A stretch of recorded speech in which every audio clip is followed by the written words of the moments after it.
The Lobos fall at San Diego State by the final count of 97-77. It is the Lobo basketball post-game show. You know what I'm craving after today's game? Fresh strawberries and raspberries dipped in chocolate and New Mexican flavored candy from the Candy Lady. The Candy Lady offered the best candy in New Mexico. To recover from today's game, make sure you swing by the Candy Lady in Albuquerque's Old Town. They're home for almost 4 decades. Perfect when you're in the mood for that perfect treat. Or when you need the perfect gift for all occasions, the Lobos and the Candy Lady. New Mexico traditions for over 30 years. San Diego State 97, New Mexico 77 is the final. After leading by 5 at halftime, the Aztecs pushed their lead out big to as many in the second half as 26. And they knock off UNM. Final score, San Diego State 97, New Mexico 77. Lobo basketball postgame show continues after this break. You're listening to Lobo basketball from Learfield.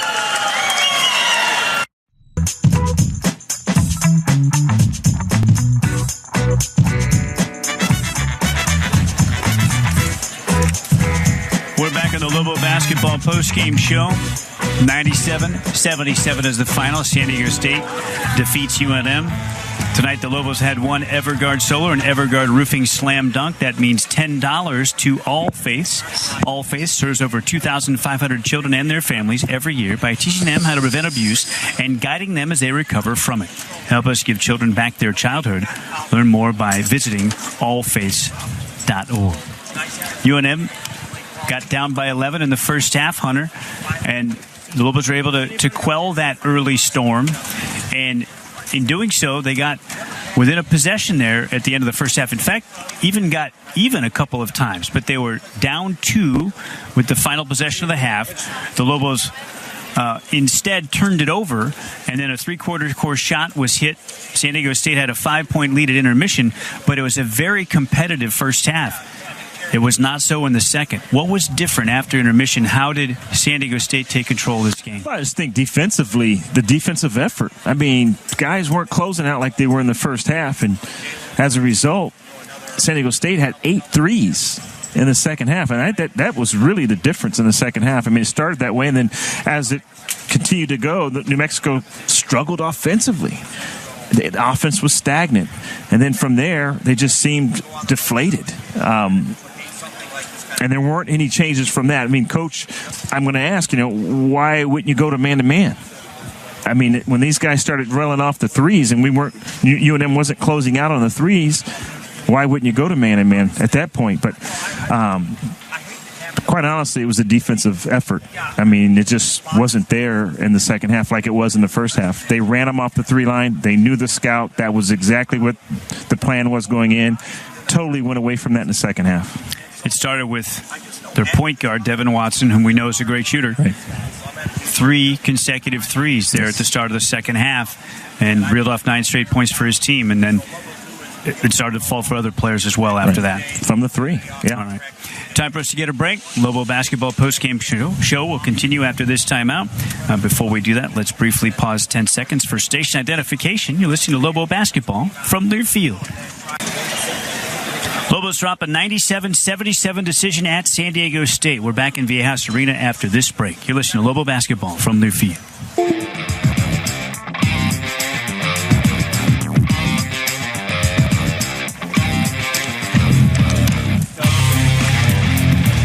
Welcome back into the Lobo basketball postgame show.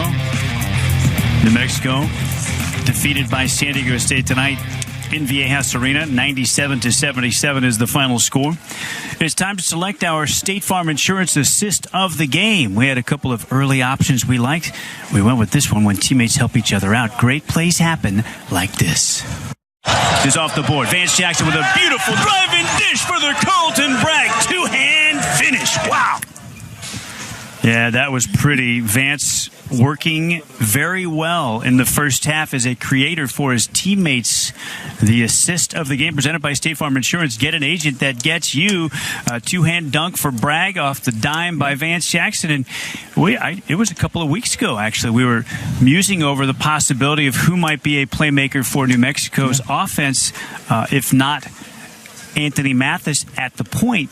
Could we find someone else that could initiate? And Vance did some more of that in the first half tonight. We did. We saw Jackson there were glimpses of it from Jackson, McGee, even Drennan. I mean, in the first half, totally got away from that in the second half. But when they move the ball from side to side or penetrate to pitch to their teammate, good things happen. That time Jackson was taken off the dribble, and then, of course, Bragg rolling to the basket and finds him.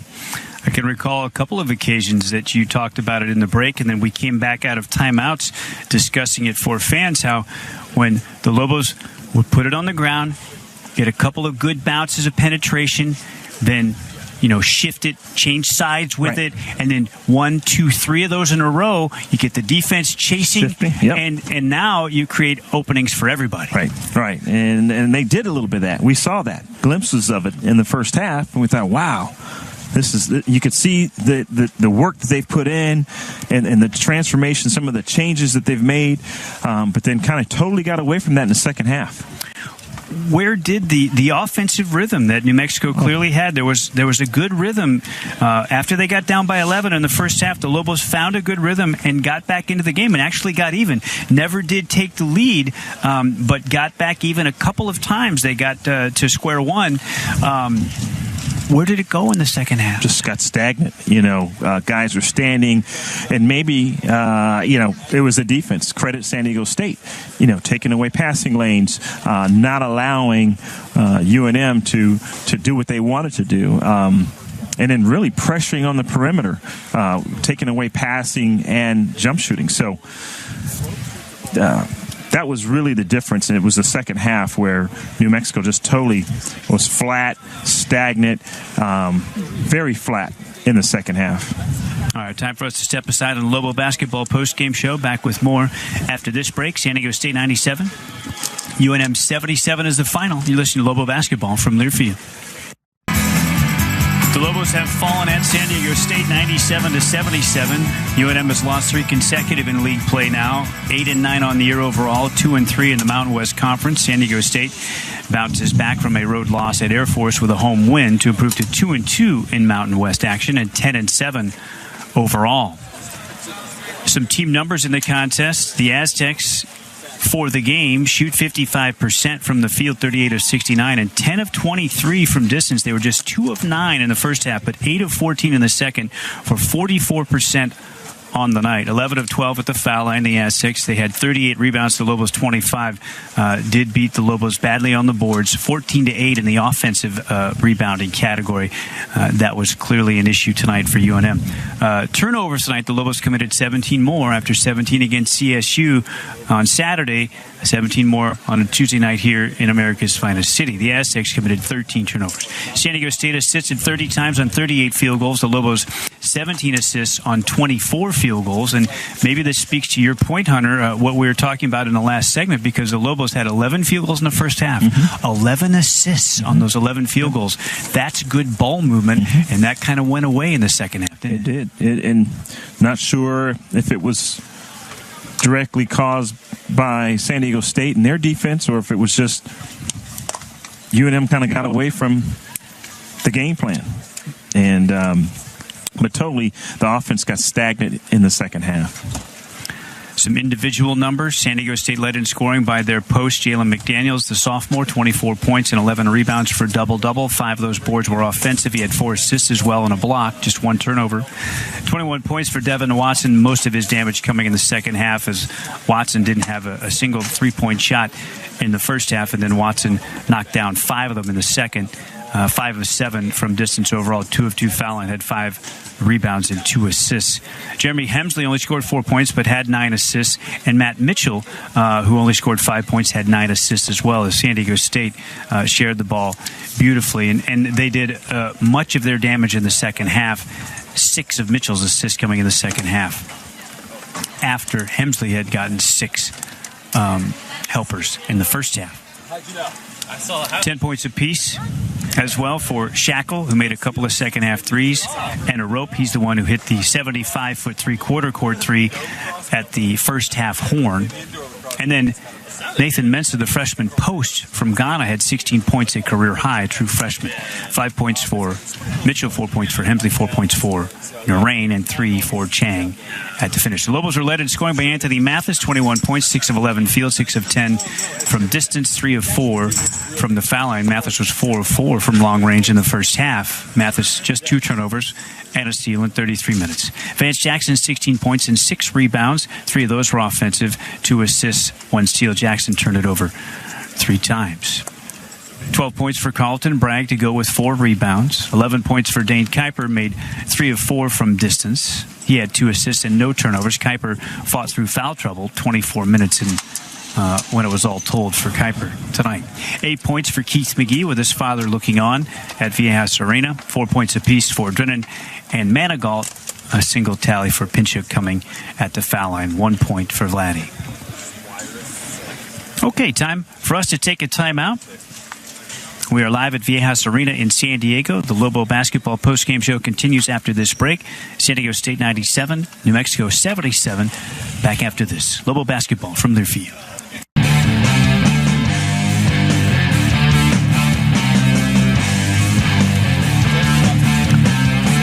Welcome back to Viejas Arena in San Diego. San Diego State 97, New Mexico 77 is the final. It's the Lobo basketball postgame show. Postgame coach's comments with head man Paul Weir coming up shortly. It's time to select our PNM Reliable Player of the Game. And a couple of guys with terrific performances tonight, but there's no doubt who it was. He's been the senior leader and New Mexico's top scorer throughout the year. Your game changer for the Lobos tonight, the PNM Reliable Player of the Game, is Anthony Mathis. Rebounded by Manigault. Out top to Tony. Deep 3 on the way. Yes! Tony with another one. Great ball movement. Yeah, Anthony Mathis wound up 6 of 10 from the arc. He was 4 for 4 from 3 in the first half. Mathis with a team-high 21 points on 6 of 11 floor shooting and 3 of 4 from the foul line in 33 minutes. Anthony Mathis, the PNM Reliable Player of the Game. PNM delivers reliable energy to you 24/7. Committed community partners, PNM, adding cleaner resources, including more solar and wind energy. Working to build a strong, sustainable energy future for New Mexico. Talk to us at pnm.com, where you can manage your account and learn how to save money on your electric bill. The PNM Reliable Player of the Game is Anthony Mathis. And Tone did his part, Hunter, in the first half. When he got open looks, he knocked them down. There was a stretch there early in the second half, I thought, that New Mexico took some threes early in the shot clock. Now, that's part of the offense. They want to get good looks from threes, and they're going to shoot them. But you made a great point that they never got any offensive rhythm because a lot of early shots went up, and unfortunately they didn't go in. That's when San Diego State got its rhythm going. And, I'm sure you were thinking back to the first half when the ball was moving so crisply, and that was creating separation for guys. Yeah, you said something interesting. Mathis, he did his part. And I almost feel like this team right now, at the point where they're at, is everybody's just got their little part. And you don't feel like there was a collective effort against Nevada, but you just don't feel it. These last couple of games, there's just everybody's little part, and if I just do my little part, I'm okay. Coach won't get on me. But how about your teammate? How about help it? And it just feels like there's a disconnect for some reason, especially, I look up at the clock and there's 9 minutes left and the team it just seems deflated. The energy level was just not there. And we talk about the difference between the first half and the second half, and it was really defensive effort, closing out on those three-point shooters. So I didn't mean to take it, but you said something about, Mathis doing his part, and I think there's almost a little bit too much of that, guys just doing their part. No, it's a great transition. Yeah. Because you're only as good as the sum of those parts. Exactly. And if they're not all pulling together, then that sum is not going to be what you want. Yeah. There was, I thought, excellent ball movement in the first half. And though, you might say, well, 44 points is too many points to give up in the first half. And the answer would be yes. Yeah. But you were moving the ball so effectively. offensively that you were able to score with them. And stay in them, within 5 points. Right, and it should have been by all rights, too. They hit a three-quarter court shot at the horn. Right. So, but you're right. The crispness with which the offense flowed in the first half, the fluidity of it, and how rapidly the ball moved and rotated, and the way guys were aggressively attacking off the dribble against San Diego State's man-to-man defense, and the 11 field goals, all of them assisted, 11 assists, 11 field goals. It's like what you were saying with regard to the defensive closeouts and the effort there.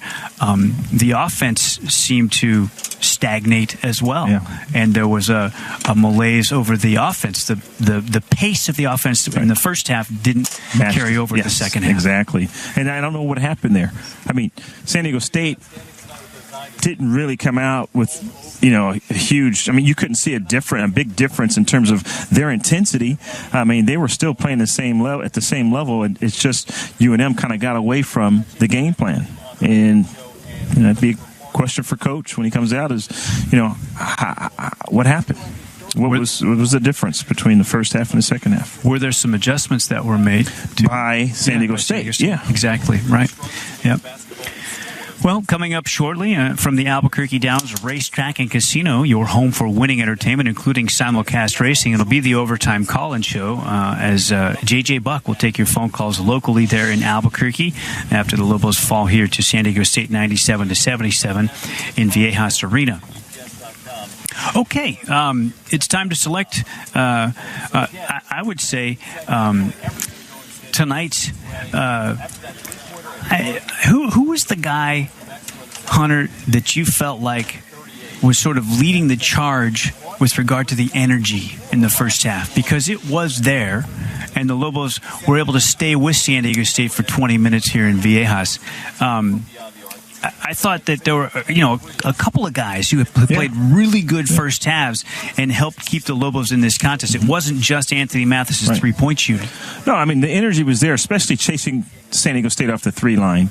They were giving up shots at the, from the free throw line in the paint. As we know, once a team breaks the press or once a team in transition gets in a half court, they know where to find those gaps against the zone.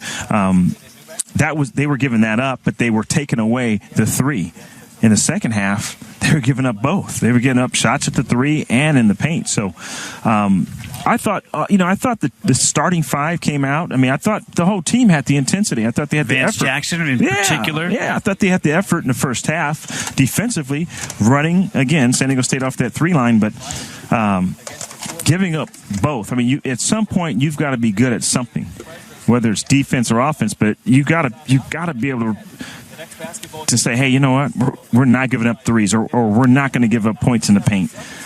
And one thing we talked about in the first half that did work. You talked about Malawach being able to do it, dribble penetration, make the right read, make the right pass. Vance Jackson did that. Keith McGee in 11 first half minutes, 5 points. He had one helper, one assist, got himself to the foul line. All of those guys were doing that, and that's how Anthony Mathis got those open looks.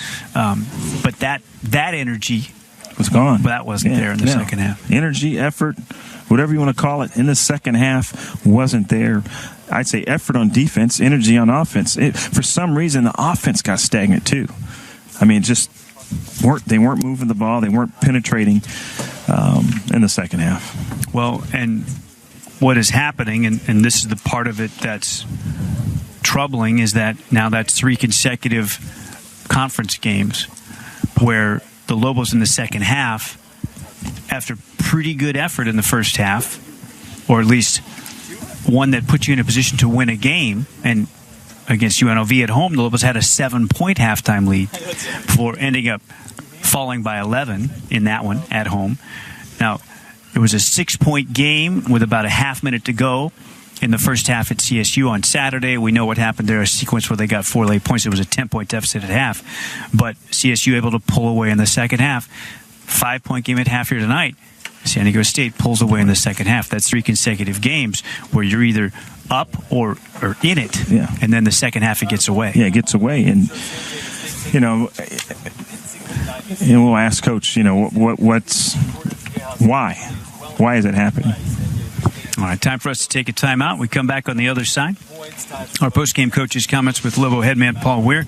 It is 97-77 San Diego State win over UNM in Viejas Arena. Back after this timeout, Lobo basketball from Learfield.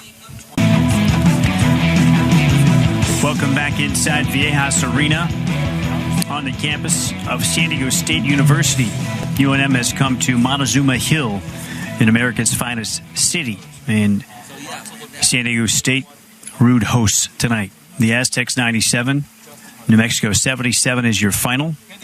As the Lobos, with this one, have dropped their third consecutive Mountain West decision. UNM falls to 2-3 in conference play.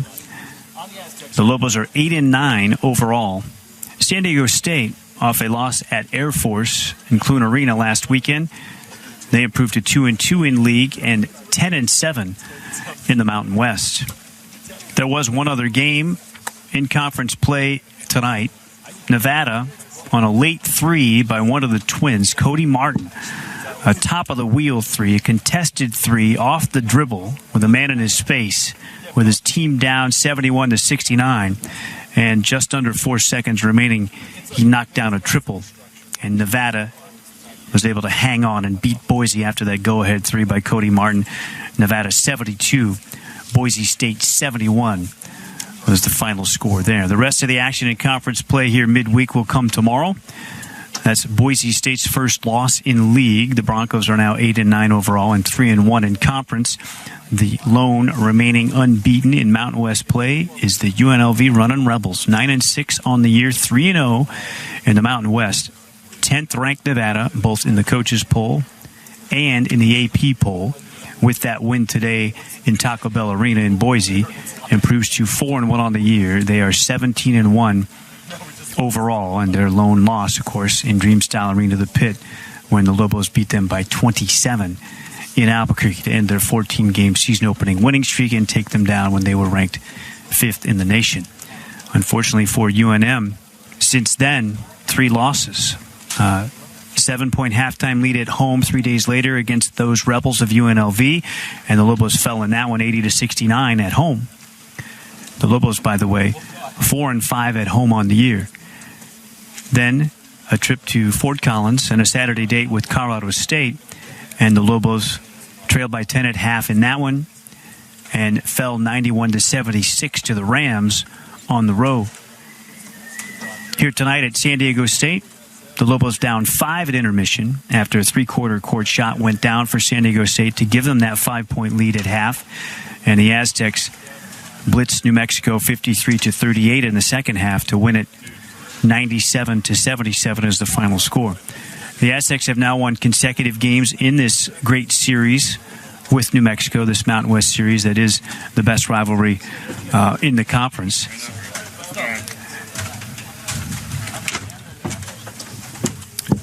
That was after the Lobos had won 3 consecutive in league play.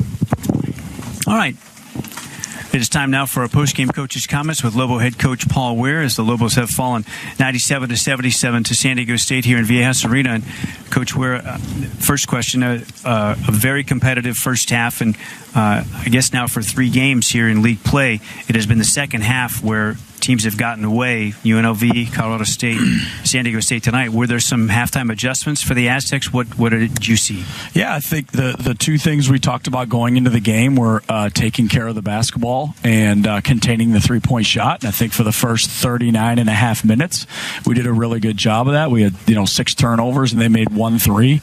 We unfortunately closed out the half with a turnover and a 3, which kind of swung it a little bit. And then it really kind of that's what materialized the rest of the second half. We had 10 second half turnovers, and they made 8 second half threes. Yeah. So, just kind of a tale of 2 halves with the 2 keys that we kind of talked about going in. And unfortunately, that's the result when you do that. In the first half, you guys came out with energy and effort.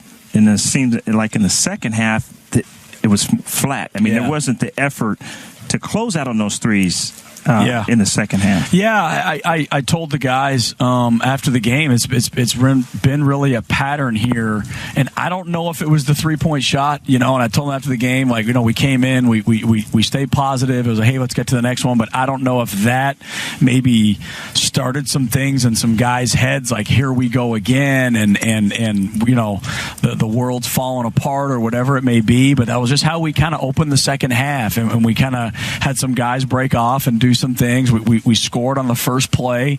We called the same play the next 3 possessions, and every time we never even got to the same finish. We had guys just kind of break off and do their own thing, and unfortunately, until we can kind of get connected in that way where we can still fight through things aren't going our way, these teams' runs really start to snowball in a bad way. Because the effort wasn't there on the zone, closing out on those threes in the second half, did you think about maybe going to man-to-man at one point? We talked a little bit about it as it unfolded, but unfortunately their transition was so good, and we were turning it over at such a high rate. There weren't a lot of dead ball possessions to just set something up, and they were just kind of coming down in transition as much as possible. We made the adjustment when we worked this week on kind of, as you could see, it kind of looks a little like a 1-3-1. We were going to leave a guard in the high post and prevent that high post catch, but unfortunately they were getting the ball in there anyways. Right. And we were trying to work through that as far as guys, it's it's not really supposed to be going in there. We're tandeming the guards a little bit, but unfortunately, and you got to give San Diego State credit. They've got some really big, strong, talented guys, and I thought they showed that tonight. I think their kind of overall strength and athleticism really overpowered us, 15 feet and in, and eventually it opened up the game for them as the game unfolded. And it seemed like it opened it up quite early in the second half, almost with maybe 9.5, 10 minutes left in the second half.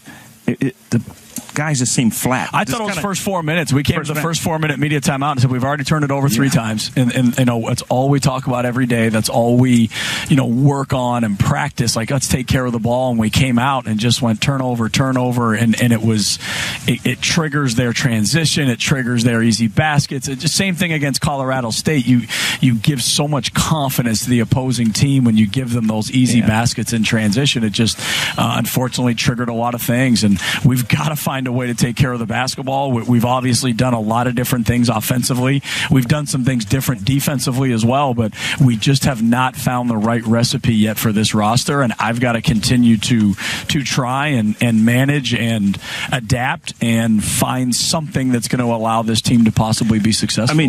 Are they connected? It seems like there's a disconnect. For some reason, there's too much time left in the game to just say, hey, Yeah, I understand. And I don't necessarily overtly feel that from them as a group. I think there are maybe some individuals that have their moments, but I don't necessarily feel that. I think if you watch us practice, I think if you watch us meet, I think you'll be like, I don't consider it like I've been around some teams maybe that, things you could just tell there was an aura about it that wasn't healthy. I don't necessarily feel that about us, but at the same time, I can't, I don't disagree with your assessment of how it potentially could look. And I think there are some guys, obviously, at times that will show that, and maybe that encompasses all of us or makes it reflect on all of us. But we're going to continue to work through it, and if there are people that happen to feel that way, then we'll have to make some adjustments. First half, 11 field goals, 11 assists. And Hunter talked about it quite a bit, that it did look like the ball moved well. And when guys penetrated, they made the right reads. And sometimes it happened 2 and 3 times in a possession. And you guys were getting good looks. And the offense seemed to have flow and rhythm and tempo to it. And then that didn't happen in the second half. I know the early turnovers, but to what would you attribute that? I think we tried to open the game up a little bit and spread the floor. Unfortunately, I thought we had some really good looks tonight from 3 that didn't go down.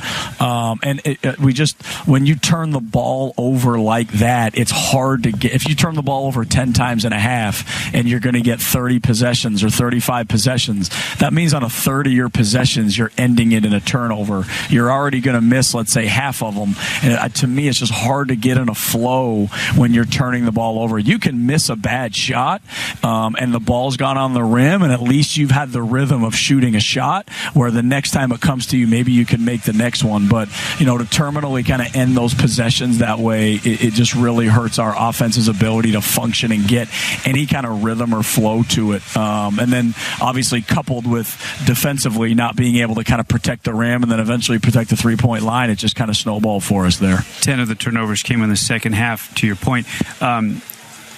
The question, the follow-up that I would have then with regard to the offense and looking at the way that it seemed to be crisp and moving so well, the second half, Hunter made the point, a few early shot clock threes, open threes, but sometimes harder to get into a rhythm when the shot goes up so quickly. Potentially. Yeah. I thought we had some in the first half, too. I thought we had some kind of kick-ahead threes for open looks. It's hard when you have certain guys that shoot such good percentages. Anthony Mathis is such a good shooter. Vance Jackson is such a good shooter. We have some other guys that are shooting the ball. They're not shooting at the percentages we would like. You hope, based on the past, they'll come around a little bit and start to make more shots. We're trying to get some things going for those guys, but unfortunately to this point, they just haven't been able to kind of click yet. So we just got to kind of keep working and try and find not just an offensive, but a defensive rhythm to this team where we can be more effective. Because right now, just looking at it as you guys are and I am as well, it doesn't look great. It just doesn't. And we've got to find a way. We obviously tinkered with it at one point to kind of play some zone, but at this point, we've got to continue to tinker with whatever we're doing offensively and defensively to find a more effective way to play basketball. There's too much talent. Too much talent out there to kind of to be where the team is right now. No question. But, Kareem played 3 minutes. Is he okay? I saw him leave early. Yeah, that's just kind of an internal thing right now. Okay. Yep. We'll address that as we go forward. Yeah. All right, Coach Weir, appreciate the time here post-game, and we'll see you back home for Wyoming. Thanks, guys. Thanks, Coach. Well, we had Coach Paul Weir, our post-game coach's comments here at Viejas Arena in San Diego. San Diego State 97, New Mexico 77 is the final, and listening to Coach Weir, everything is on the table now in terms of looking at what they've done offensively to try to simplify things and create fewer reads and cut down on the turnovers. The turnovers are still coming. And then defensively, the zone to try to help against the dribble penetration. Right. And yet teams are finding ways to beat the zone, both attacking it off the dribble and with the three ball. So there are adjustments coming, but a lot of questions because already adjustments have been made. Yeah, and we could see glimpses. There are glimpses. There's the first half. They gave up too many points in the paint. We know that. But on offense, it was flowing. They had 7 turnovers, but I thought offensively there was flow to it. There was guys off the dribble, guys getting to the paint.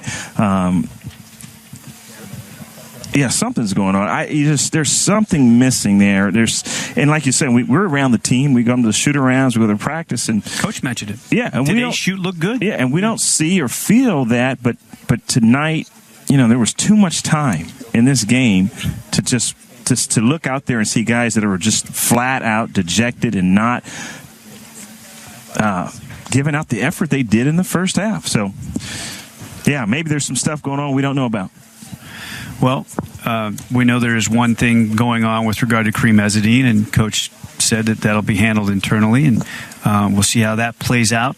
On the flip side of that, Keith McGee, who Coach Weir said there were some things that had to be worked out there between him and the coach, and between him and his team, and now Keith has played 2 games back-to-back here, which look pretty strong. And give you there's promise there for the future for what Keith McGee can bring. And I'll say this: it's the second time that Dan Dickow has been the color commentator for the CBS Sports Network on a Lobo game, second straight. He was in Fort Collins and he was here.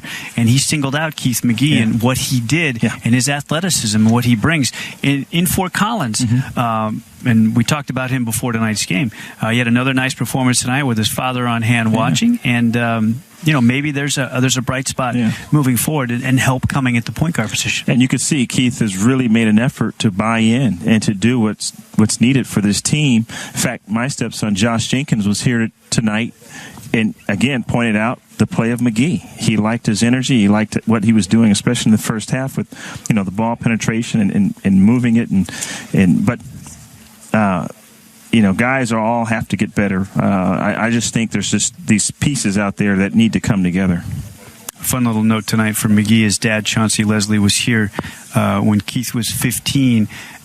His father was not really a big part of his life when he was a youth, but as he got to high school age, that started to happen. He traveled. He went to Qatar for 7 months when his father was playing overseas, and really got to learn what it meant to be a basketball player and to make it your job, right? And what it took. And Keith told me, months ago that his relationship with his dad is still a work in progress. But how cool is it that his father was here tonight, and Keith's starting to come into his own a little bit. Yeah, you could see it, and he's trying. He's making the effort, and it's a team game, and everyone's got to come together. Right now, we've got 5 pieces out there that need to come together.